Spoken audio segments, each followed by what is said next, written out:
All right, folks, Yishai Fleischer here in New York, thinking about the Middle East and the homeland, the land of Israel. Hopefully on the way back there soon. Wow, but Assad and the classic Syrian regime, founded by his father, have left. He's left. It's destroyed. It's over.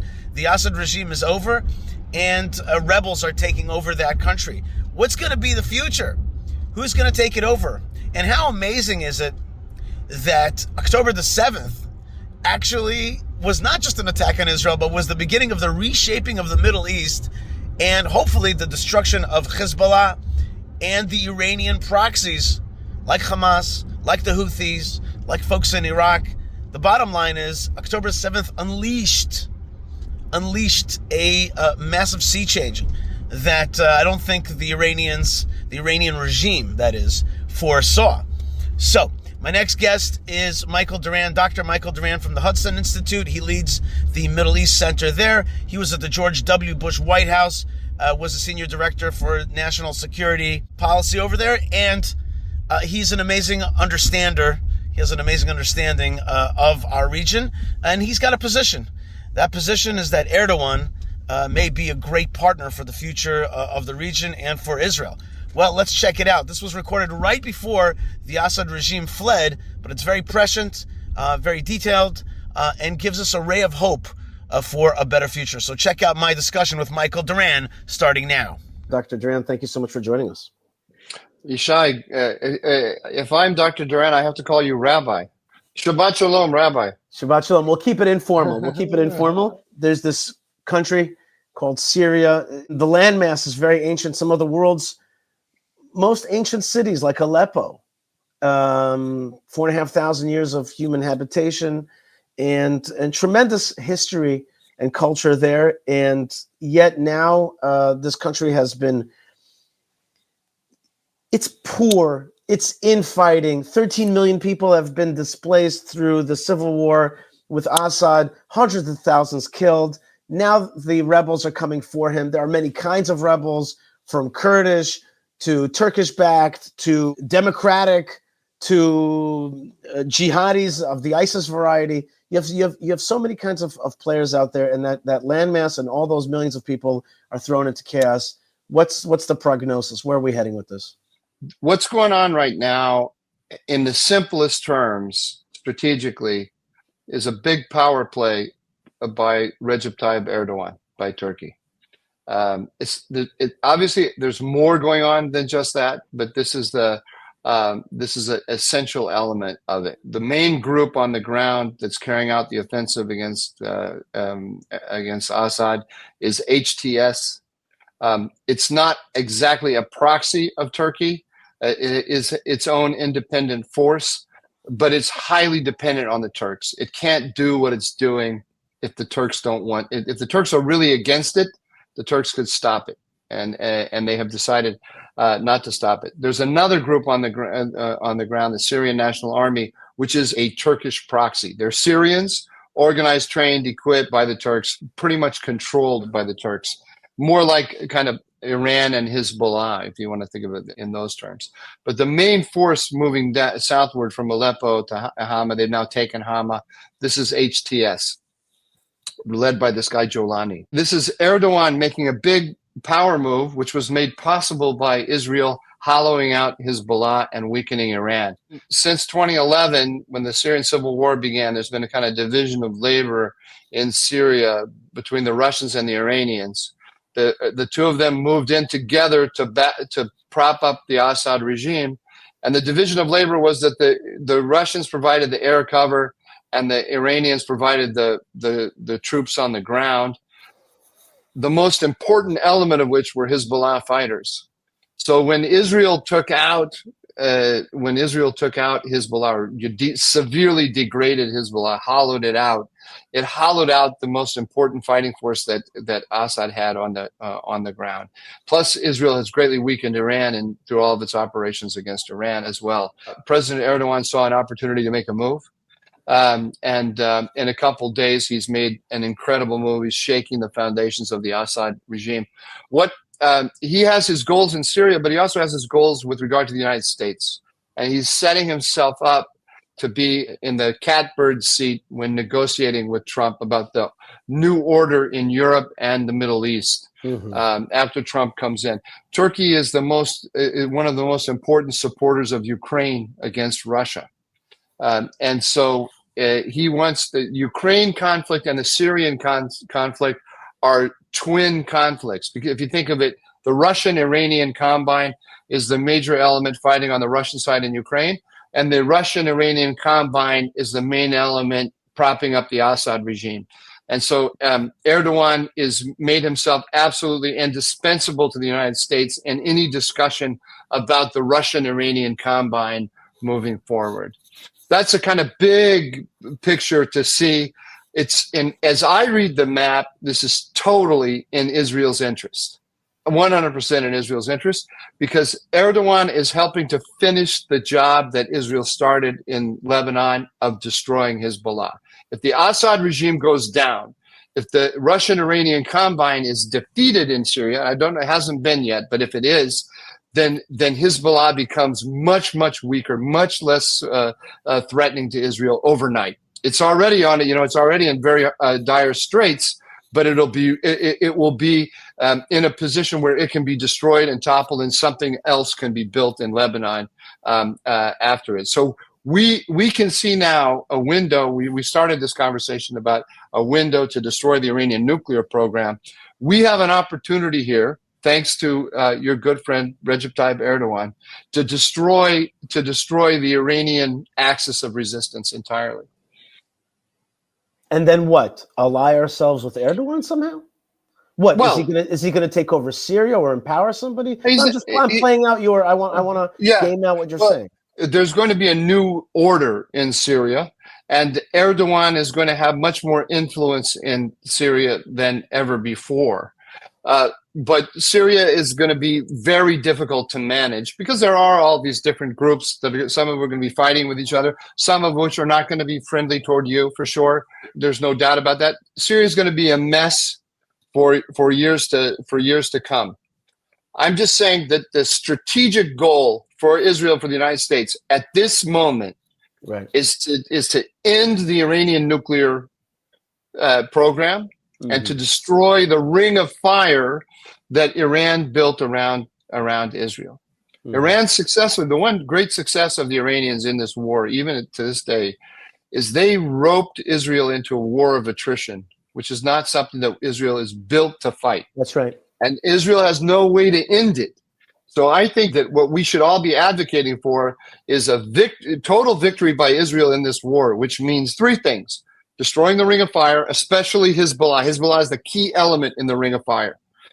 Number two, destroying the Iranian nuclear program. And number three, getting rid of the Obama-Biden policy of strengthening Iran, of engaging Iran, of promoting its oil sales to China, and so forth. Right? So maximum pressure on Iran from the United States policy, destruction of the nuclear program, rolling back the ring of fire. That ring of fire includes Hamas, Hezbollah, the Houthis, whatever's happening in Iraq now. But the key node, yes, absolutely. But the key node is Hezbollah. Hezbollah, think about this. We have the Iranian Revolutionary Guard Corps, and its external arm is the Quds Force. What is the Quds Force without Hezbollah?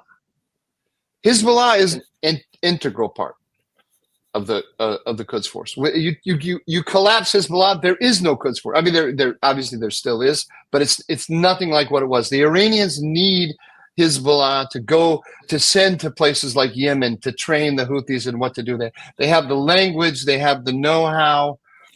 In short, your analysis is that it's in Israel's interest to see the weakening, the destruction of the nuclear capacity of Iran, the destruction of Hezbollah as a fighting force, getting rid of the ring of fire. And if it means in this time to work with Erdogan and seeing him strengthened, that's okay in this time.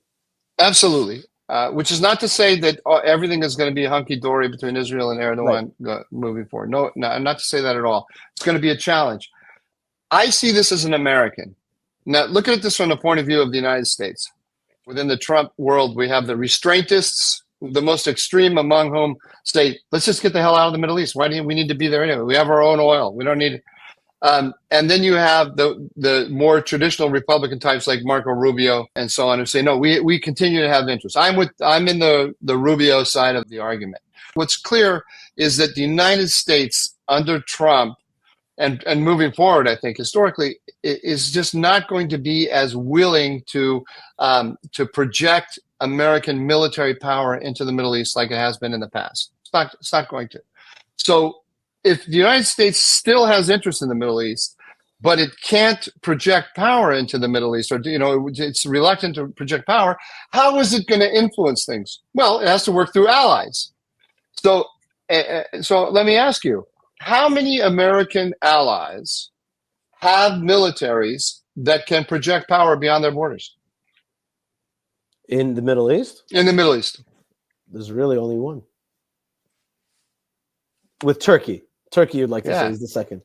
Right. Yeah. It's hard for me. I'm still locked into a different conception. I'm learning from you. I'm learning from you. It's just, because I think of Turkey as a kind of jihadist entity, but you're right that there's another side to Turkey. I want you to do me a favor. I wish Erdogan wasn't a jihadi. I just wish he was. He's not a jihadi. He's not a jihadi.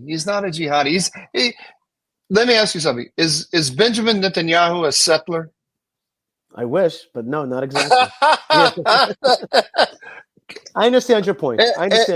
Erdogan is a conservative Turkish, and he's very pragmatic.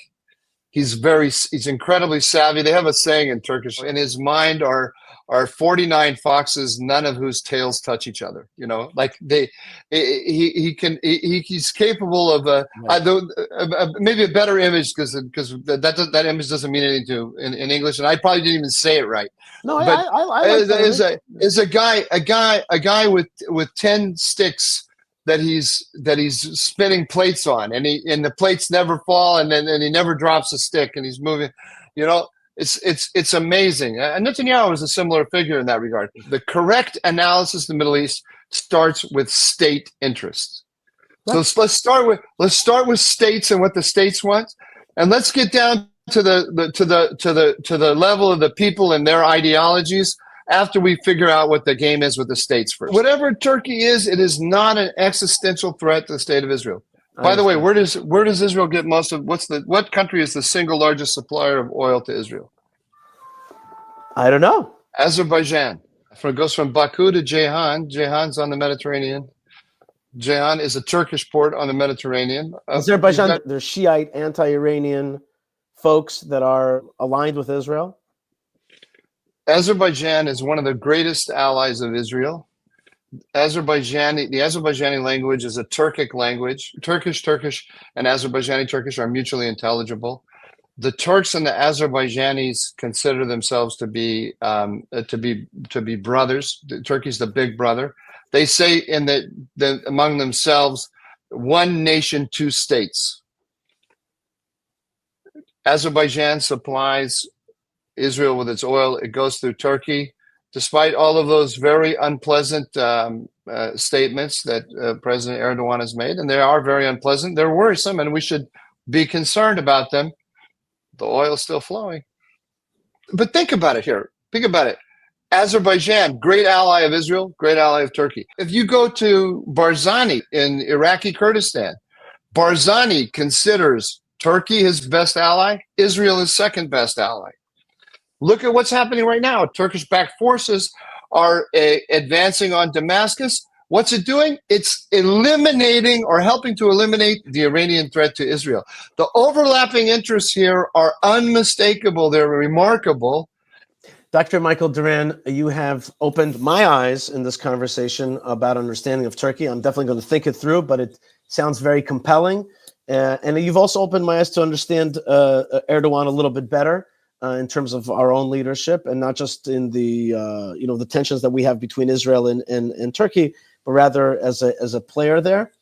And you've opened my eyes to a lot of thinking, and that's important because right now there are voices discussing who Israel should back, how Israel should behave, and the same I'm sure is happening in the halls of power in the United States. Dr. Michael Doran, you are a great gift for consciousness. You write amazing articles as well.